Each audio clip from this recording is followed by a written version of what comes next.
¿Qué sucede cuando los fundamentos de toda una civilización se desmoronan? ¿Qué ocurre cuando las verdades que durante milenios guiaron a la humanidad son expuestas como ilusiones? ¿Cómo enfrentamos el abismo que se abre cuando descubrimos que nuestros valores más sagrados carecen de base sólida? En el corazón de la Europa del siglo XIX, mientras las máquinas de la revolución industrial transformaban el paisaje físico del continente, un filósofo alemán preparaba una revolución aún más profunda, una revolución del espíritu que sacudiría los cimientos mismos de la moral occidental. Friedrich Wilhelm Nietzsche nació el 15 de octubre de 1840 y en Röcken, una pequeña aldea de Prusia. Su vida comenzó bajo el signo de la religiosidad. Su padre y su abuelo habían sido pastores luteranos, y el joven Friedrich parecía destinado a continuar esta tradición de fe inquebrantable. Sin embargo, el destino tenía otros planes para este niño de mirada penetrante y espíritu inquieto. La muerte prematura de su padre, cuando Friedrich tenía apenas 5 años, marcó el primer encuentro del futuro filósofo con el sufrimiento, la pérdida y el silencio de un Dios que no responde. Esta tragedia temprana plantaría las semillas de una pregunta que lo perseguiría toda su vida. ¿Dónde está Dios cuando más lo necesitamos? Criado en un hogar dominado por mujeres, su madre, su hermana, su abuela y 2 tías, el joven Nietzsche desarrolló una sensibilidad excepcional y una sed insaciable de conocimiento. Su brillantez académica lo llevó a estudiar filología clásica en las prestigiosas universidades de Bonn y Leipzig, donde devoró los textos de los antiguos griegos con una pasión que bordeaba la obsesión. A la asombrosa edad de 24 años, antes incluso de completar su doctorado, fue nombrado profesor de filología clásica en la Universidad de Basilea, convirtiéndose en el académico más joven en ocupar tal posición. Parecía que una carrera académica brillante y respetable le esperaba, un camino seguro en el mundo de las letras y la erudición clásica. Pero Nietzsche no era un hombre hecho para la seguridad ni para la respetabilidad. Su encuentro con la filosofía de Arthur Schopenhauer y su posterior amistad con el compositor Richard Wagner despertaron en él una ambición mucho mayor que la mera erudición académica. Comenzó a ver en los antiguos griegos no simplemente objetos de estudio filológico, sino maestros de una sabiduría vital que la civilización moderna había perdido. En ellos descubrió la afirmación dionisíaca de la vida, la aceptación trágica del sufrimiento como parte inseparable de la existencia, una visión del mundo radicalmente opuesta al cristianismo que había dominado Europa durante 1500 años. Su primer libro, El nacimiento de la tragedia, publicado en 1872, fue un escándalo académico que lo alejó de sus colegas, pero marcó el inicio de su verdadera misión filosófica. Pero ¿cuál era esa misión? ¿Qué veía Nietzsche en la Europa de su tiempo que lo llenaba de tal urgencia y desesperación? Miremos el panorama histórico. Era una época de transformaciones sin precedentes, donde la ciencia avanzaba con pasos de gigante, donde la fe religiosa perdía terreno frente al materialismo y el positivismo, donde las antiguas certezas morales se tambaleaban bajo el peso de nuevas ideologías políticas y económicas. La Ilustración había prometido que la razón humana podría reemplazar a la revelación divina como fuente de verdad y moralidad. Darwin había demostrado que el ser humano no era una creación especial de Dios, sino el producto de millones de años de evolución ciega. Marx había proclamado que la religión era el opio del pueblo, una herramienta de dominación de clase. En medio de este torbellino intelectual, Nietzsche percibió algo que otros no veían, el fantasma del nihilismo acechando en las sombras. Fue en este contexto de crisis espiritual que Nietzsche pronunció su sentencia más famosa y perturbadora: Dios ha muerto. No se trataba de una declaración atea triunfalista, como muchos creyeron y aún creen.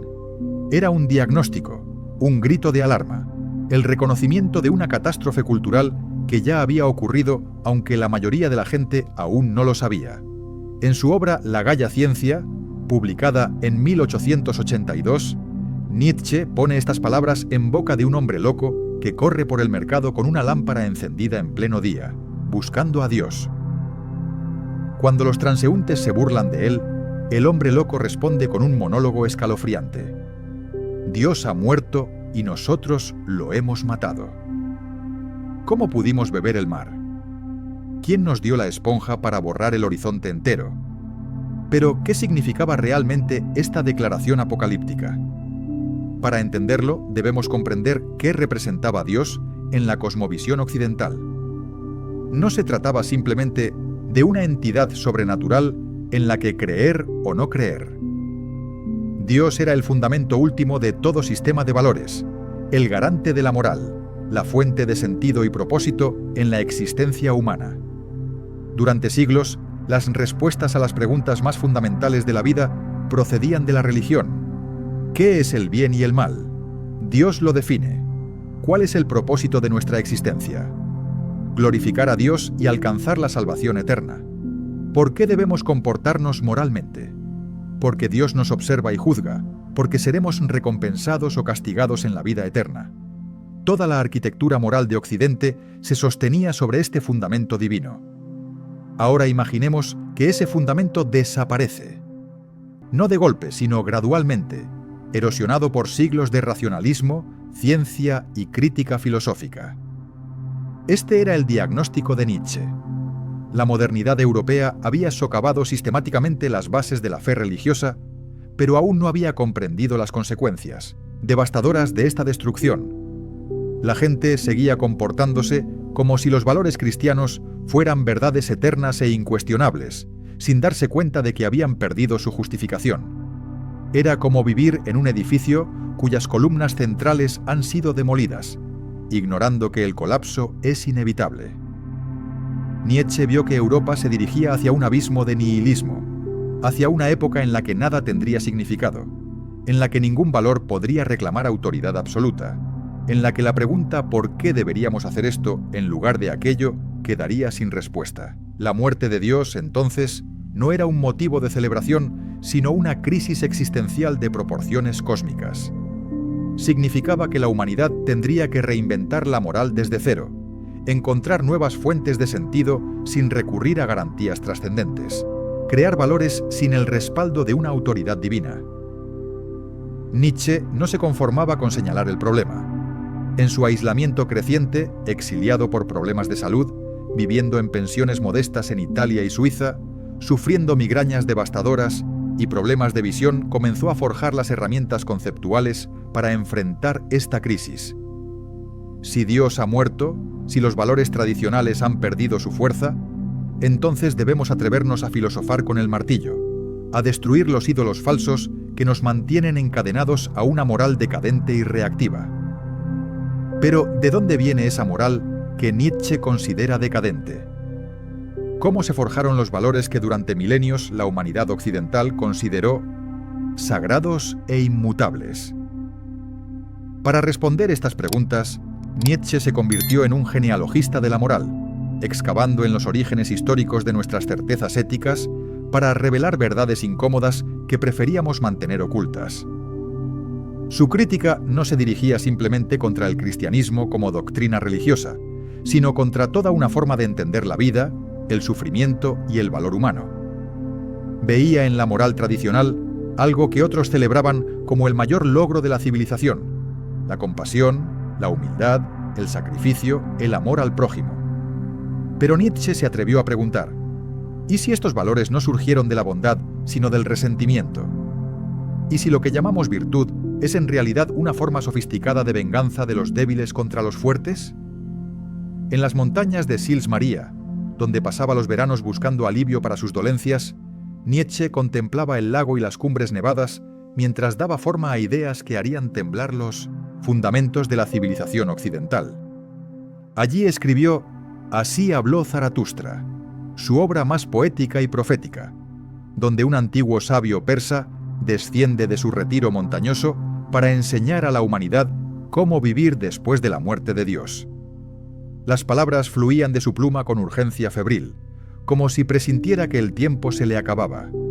Y tenía razón. En enero de 1889, a los 40 años, sufrió un colapso mental del que nunca se recuperaría, pasando sus últimos 11 años de vida en un estado de demencia silenciosa, cuidado por su madre y su hermana. Hoy, más de un siglo después de su muerte, la declaración de Nietzsche resuena con una relevancia perturbadora.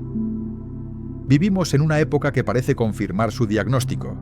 Sociedades secularizadas que han abandonado la fe religiosa, pero no han encontrado fundamentos sólidos para sus valores morales. Individuos que buscan desesperadamente sentido en el consumismo, el hedonismo o las ideologías políticas extremas. El nihilismo que Nietzsche predijo ya no es una amenaza futura, sino nuestra realidad cotidiana. ¿Tenemos el coraje de enfrentar esta crisis como él lo hizo? ¿Podemos atrevernos a cuestionar incluso nuestros valores más preciados? ¿Estamos dispuestos a emprender el peligroso viaje más allá del bien y del mal, hacia la creación de nuevos valores que afirmen la vida en lugar de negarla? Acompáñanos en este descenso al pensamiento del filósofo más peligroso y necesario de la modernidad. ¿De dónde vienen nuestras ideas sobre el bien y el mal? ¿Quién decidió que la humildad es una virtud y el orgullo un pecado? ¿Por qué valoramos el sacrificio sobre la afirmación, la compasión sobre la fuerza, la obediencia sobre la voluntad? Durante milenios, la humanidad occidental ha aceptado estos valores como verdades eternas, como mandatos divinos inscritos en el tejido mismo de la realidad. Pero Nietzsche se atrevió a hacer la pregunta más peligrosa de todas. ¿Y si estos valores no son naturales ni divinos, sino construcciones históricas forjadas en el crisol del conflicto humano? ¿Y si lo que llamamos moralidad es simplemente el resultado de una guerra ancestral entre distintos tipos de seres humanos, una guerra en la que los débiles derrotaron a los fuertes mediante una astuta inversión de valores? En 1887, Nietzsche publicó una de sus obras más provocadoras y penetrantes, La genealogía de la moral. No se trataba de un tratado filosófico convencional con argumentos abstractos y especulaciones metafísicas. Era, como su título sugiere, una excavación arqueológica en los orígenes de nuestros juicios morales, un desenmascaramiento radical de las ilusiones que sostienen nuestra buena conciencia. Nietzsche se convirtió en un detective histórico, rastreando las huellas de cómo surgieron los conceptos de bueno y malo, culpa y responsabilidad, pecado y redención. Su método era genealógico. No preguntaba qué es la moral, sino de dónde viene, cómo se originó, qué fuerzas históricas y psicológicas la produjeron. Y lo que descubrió fue tan perturbador que pocos estaban preparados para aceptarlo. Para entender el argumento central de Nietzsche, debemos retroceder en el tiempo, a una época anterior al cristianismo, cuando los valores humanos eran radicalmente diferentes. Imaginemos las antiguas sociedades aristocráticas, los guerreros homéricos de la Grecia arcaica, la nobleza romana antes de su posesión de decadencia, las tribus germánicas que admiraban la fuerza y el valor. En estas culturas, la distinción fundamental no era entre bien y mal en nuestro sentido moral, sino entre noble y vil, entre fuerte y débil, entre excelente y común. Los nobles se llamaban a sí mismos los buenos, no por ser moralmente virtuosos, según nuestros estándares modernos, sino por ser poderosos, saludables, hermosos, valientes, capaces de afirmar su voluntad sobre el mundo. Lo bueno era todo lo que elevaba el sentimiento de poder, la voluntad de poder, el poder mismo. Lo malo era la debilidad, la cobardía, la pequeñez, la incapacidad de crear y destruir. Esta era lo que Nietzsche llamaba la moral de los señores, una moral aristocrática, afirmativa, que surgía naturalmente de la abundancia de fuerza vital. Los nobles no necesitaban compararse con otros para sentirse valiosos. Su juicio de valor procedía de sí mismos. Era una autoafirmación espontánea. Nosotros los nobles, nosotros los fuertes, nosotros los poderosos, somos los buenos. Y aquellos que no son como nosotros, los débiles, los enfermos, los sometidos, son los malos. Pero esto se decía con un encogimiento de hombros aristocrático, sin odio particular. Los señores despreciaban la debilidad, pero no la odiaban, de la misma manera que un león no odia a las gacelas que caza. Simplemente vivían su naturaleza, expresaban su poder, creaban valores desde su posición de fuerza. Pero luego ocurrió algo extraordinario, una revolución en los valores que transformaría la historia humana: la rebelión de los esclavos en la moral. ¿Quiénes eran estos esclavos? No necesariamente esclavos en el sentido literal, aunque también los incluía, sino todos aquellos que carecían de poder, que sufrían bajo el dominio de los señores, que eran oprimidos, humillados, resentidos. Durante siglos, estos seres débiles y sometidos habían sido considerados malos, viles, despreciables por la moral aristocrática. Pero en lugar de aceptar pasivamente este juicio, en lugar de admirar y emular a sus señores, los esclavos realizaron un acto de genio psicológico y venganza espiritual. Invirtieron completamente la tabla de valores. Lo que los señores llamaban bueno fortaleza, orgullo, poder, los esclavos lo redefinieron como malo.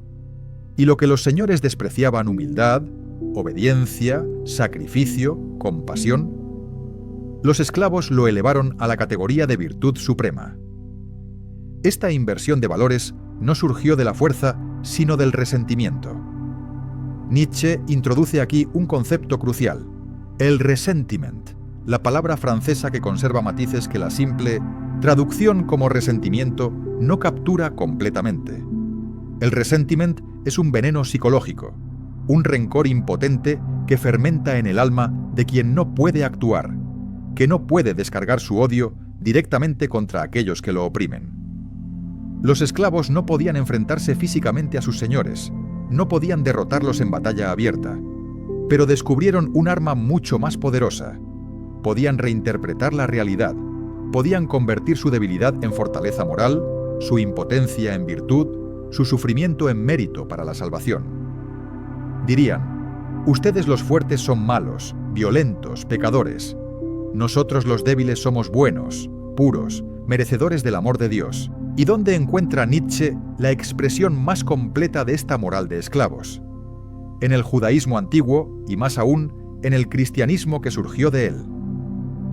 No se trataba de un ataque antisemita, como sus escritos serían más tarde tergiversados por los nazis, sino de un análisis histórico-psicológico, de cómo los pueblos oprimidos habían logrado una victoria espiritual sobre sus opresores.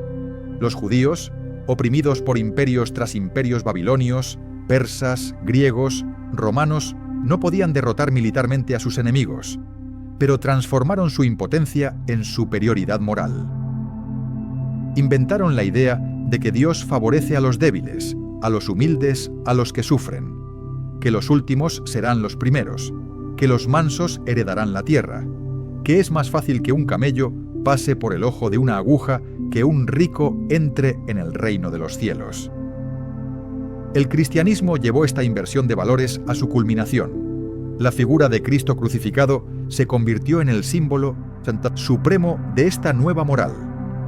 Dios mismo eligiendo la debilidad, el sufrimiento, la humillación como vía de salvación. El orgullo, antaño signo de nobleza, se transformó en el pecado original. La obediencia, antaño marca de servidumbre, se convirtió en la virtud cardinal. El amor al prójimo reemplazó al amor propio. La castidad reemplazó al placer. La esperanza en el más allá reemplazó a la afirmación de esta vida. Y así, gradualmente, a lo largo de siglos, esta moral de esclavos conquistó Europa, no mediante la espada, sino mediante la culpa, la mala conciencia, la promesa de recompensas celestiales y la amenaza de castigos infernales. La aristocracia guerrera, que una vez dominó el continente, fue domesticada, sus instintos vitales reprimidos, su voluntad de poder canalizada hacia la renuncia y el autosacrificio. Pero aquí Nietzsche hace una observación crucial. Esta victoria de los débiles no era simplemente mala. Era, en cierto sentido, un logro humano, extraordinario.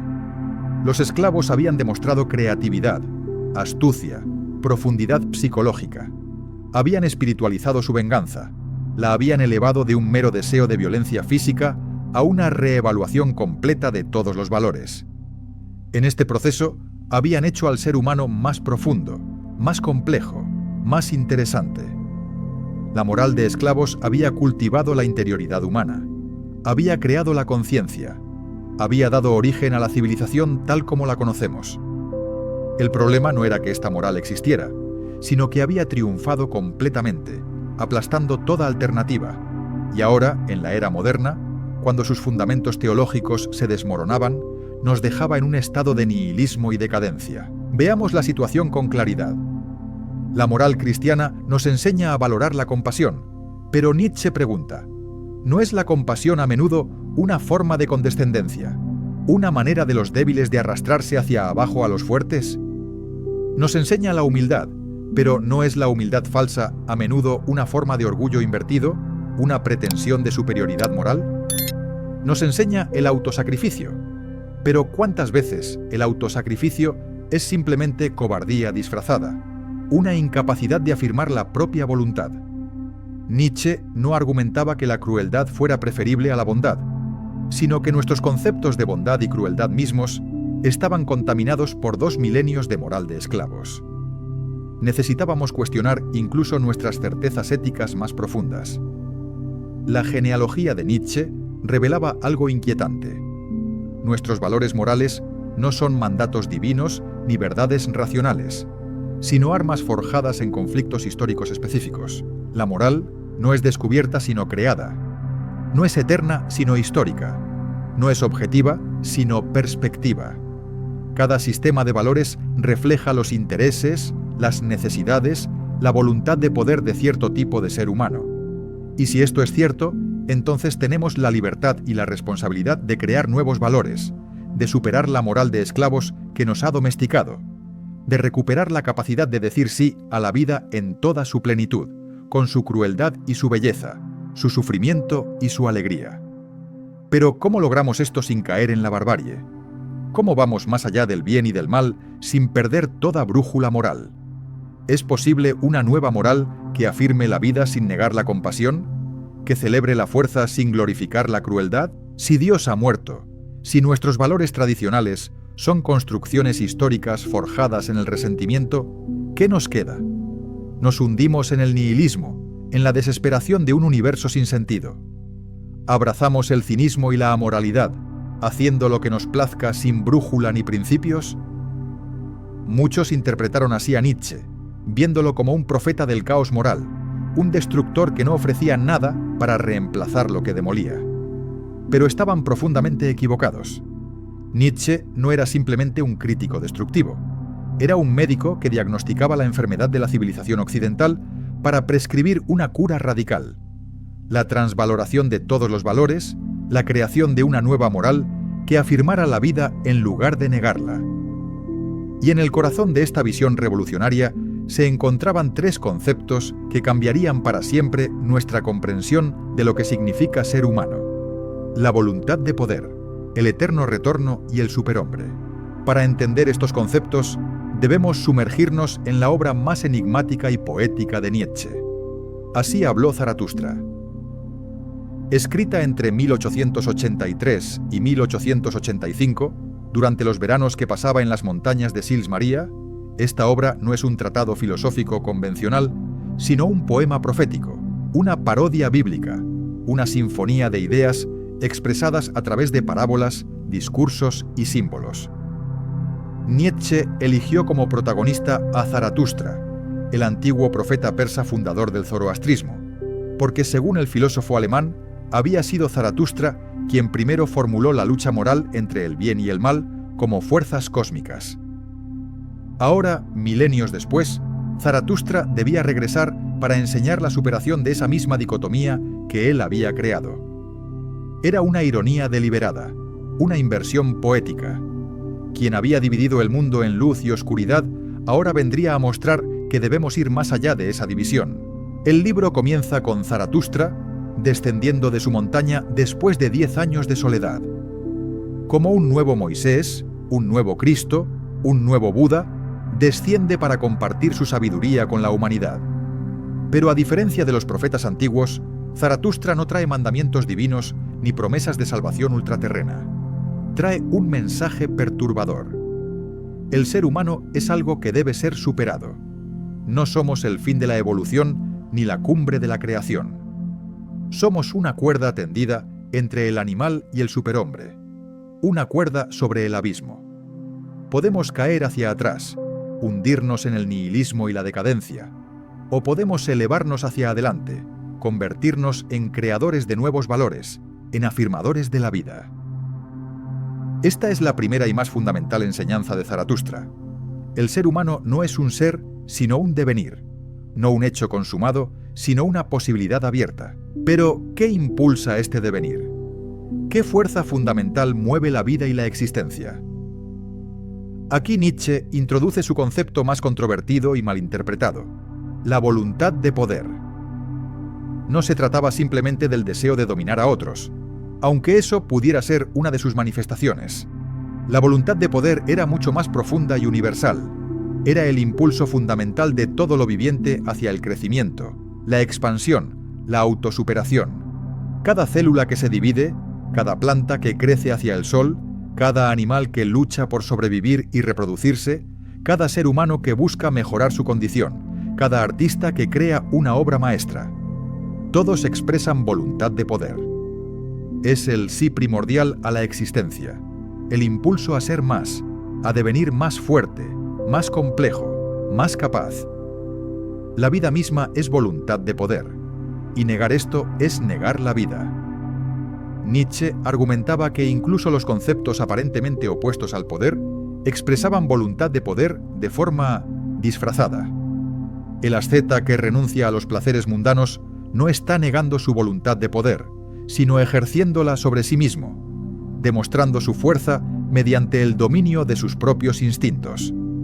El mártir que muere por una causa está afirmando el poder de sus convicciones sobre su miedo a la muerte.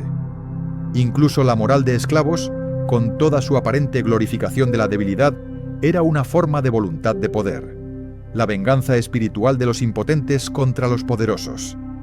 No hay escapatoria de la voluntad de poder, porque es la esencia misma de la vida. La pregunta no es si ejercemos voluntad de poder, sino cómo la ejercemos, si de manera creativa y afirmativa o de manera reactiva y resentida. Pero si la voluntad de poder es el impulso fundamental de la vida, ¿hacia dónde nos dirige? ¿Cuál es el objetivo de este devenir constante? Aquí Nietzsche introduce su segunda gran idea, el eterno retorno. Imaginemos, propone Zaratustra, que un demonio nos visitara una noche y nos dijera que viviremos nuestra vida exactamente como la hemos vivido, infinitas veces, repitiendo cada momento de alegría y de dolor, cada decisión sabia y cada error estúpido, cada instante de éxtasis y cada minuto de aburrimiento, eternamente, sin cambio ni escape. ¿Cómo reaccionaríamos ante esta revelación? ¿Maldeciríamos al demonio por condenarnos a repetir nuestros sufrimientos eternamente?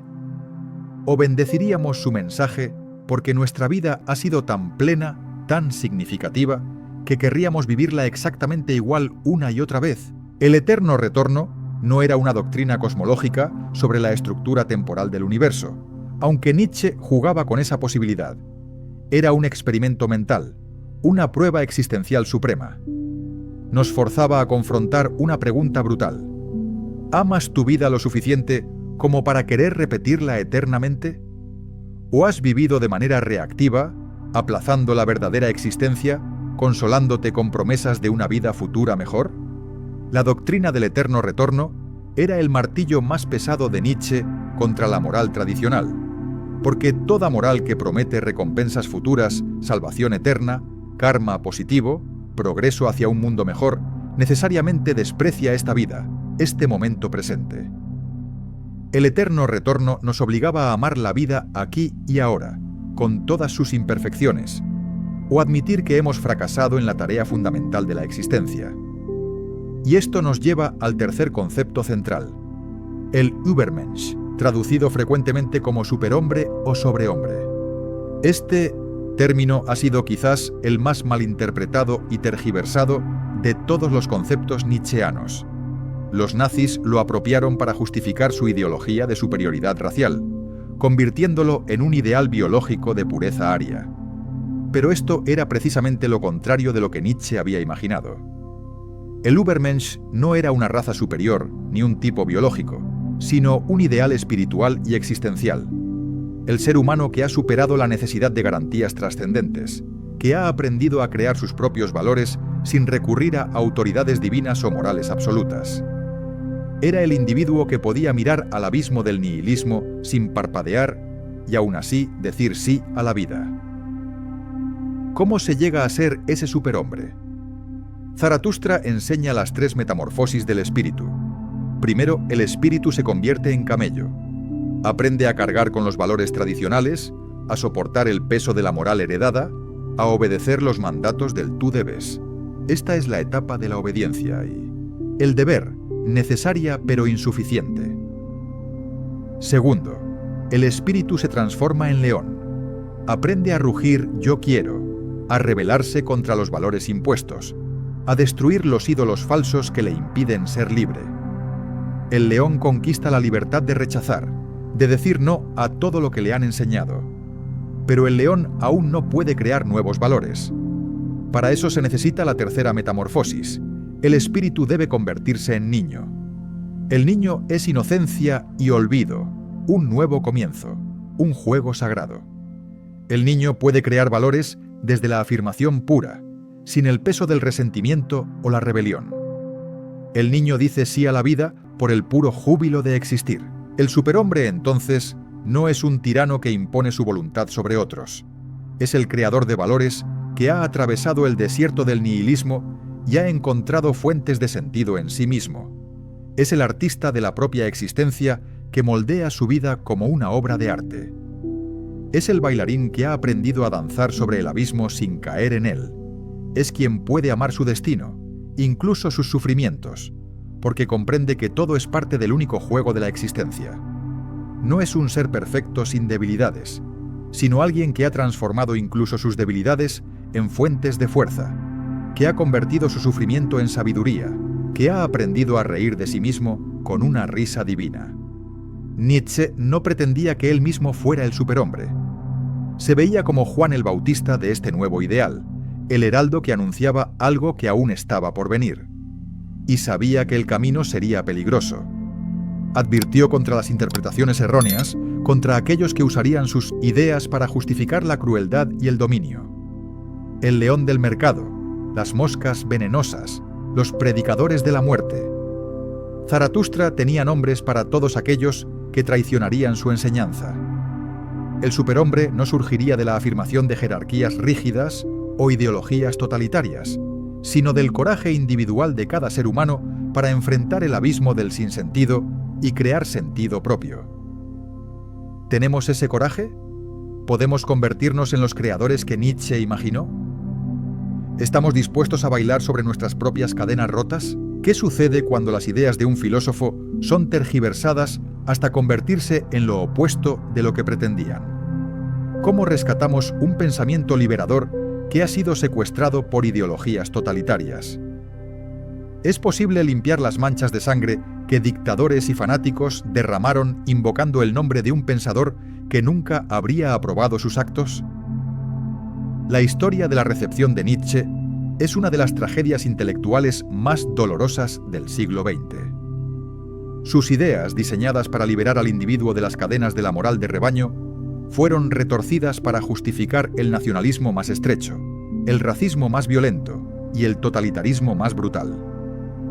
Comprender cómo ocurrió esta traición es esencial para recuperar el verdadero legado de Nietzsche, una filosofía crítica que nos desafía a cuestionar valores heredados acríticamente y a construir sistemas éticos más auténticos y afirmativos de la vida. La apropiación más infame del Sittbösesmintosdalia, pensamiento nietzscheano, fue realizada por el régimen nazi. Adolf Hitler y los ideólogos del Tercer Reich reclamaron a Nietzsche como su filósofo, citando selectivamente pasajes sobre el superhombre, la voluntad de poder y la crítica a la compasión para justificar su programa de dominación racial y genocidio.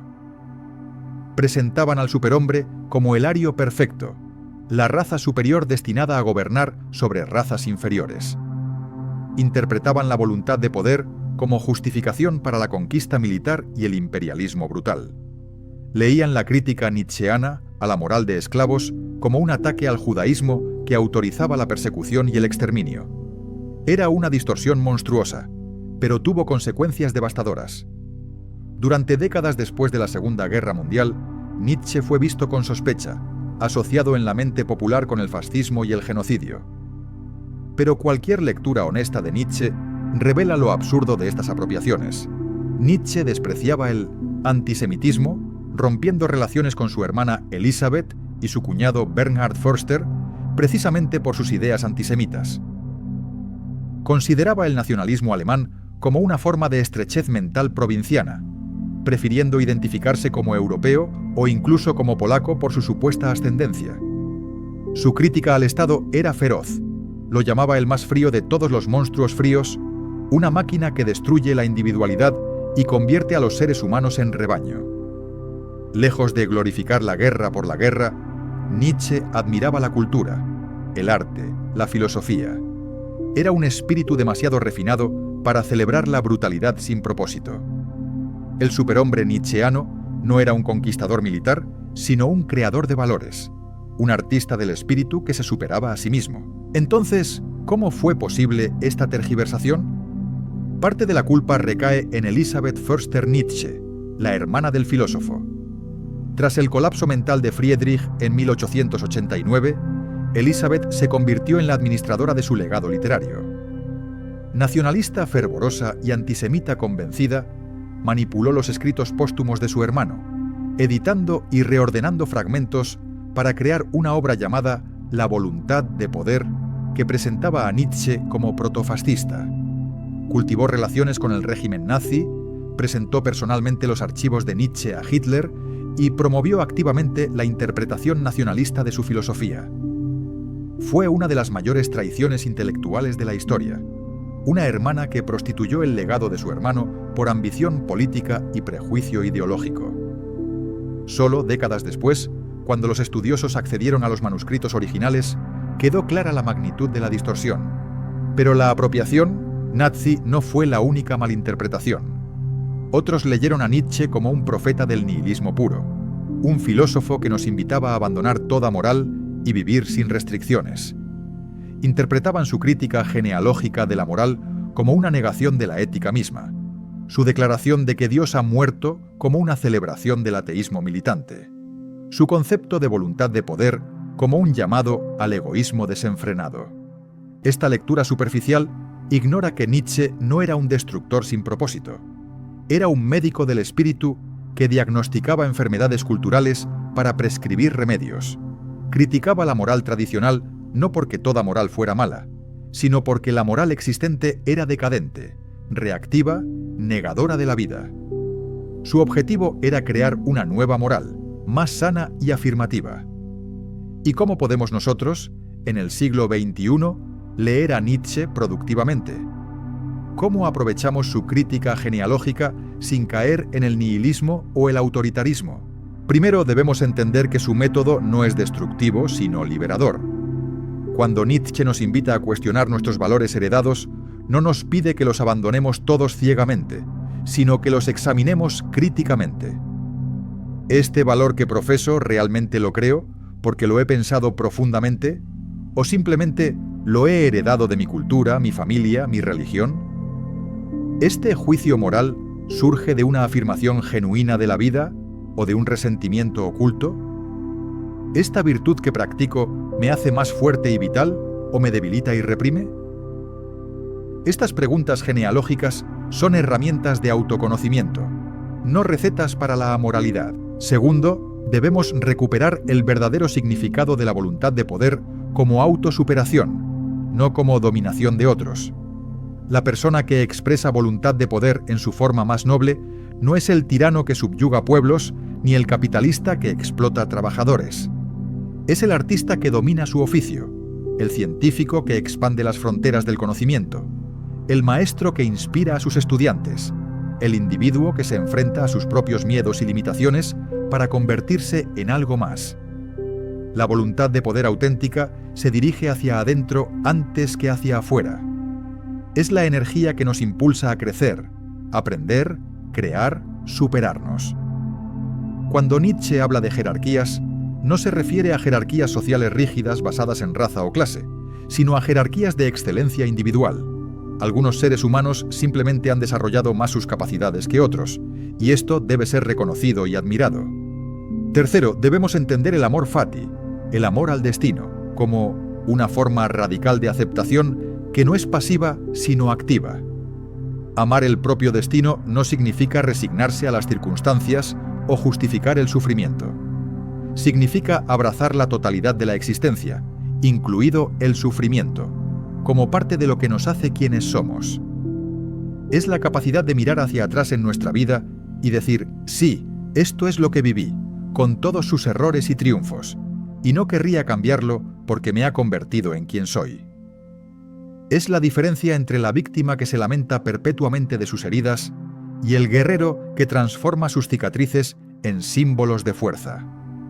El amor fati es la afirmación suprema de la vida, la capacidad de decir sí incluso cuando las circunstancias dicen no. Cuarto, debemos aplicar la crítica nietzscheana a las nuevas formas de moral de rebaño que emergen en nuestra época.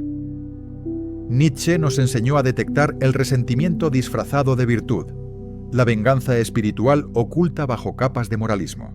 En nuestra era, 1900, esta lección es más relevante que nunca.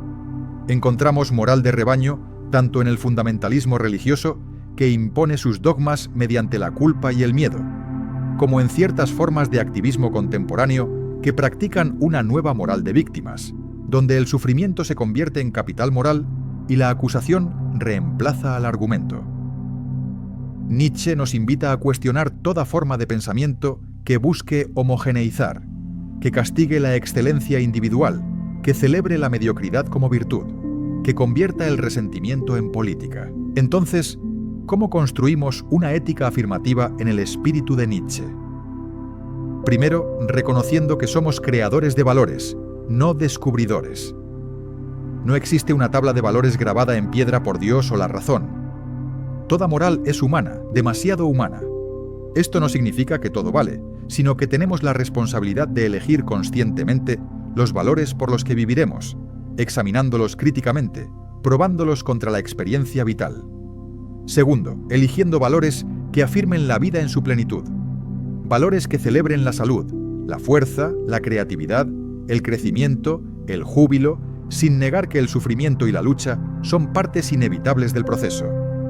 Tercero, cultivando la voluntad de ser diferentes, de no conformarnos con el pensamiento de rebaño, de tener el coraje de nuestras convicciones incluso cuando nos aíslan. Cuarto, practicando la autosuperación constante, convirtiéndonos en estudiantes perpetuos de nosotros mismos, moldeando nuestras vidas como obras de arte.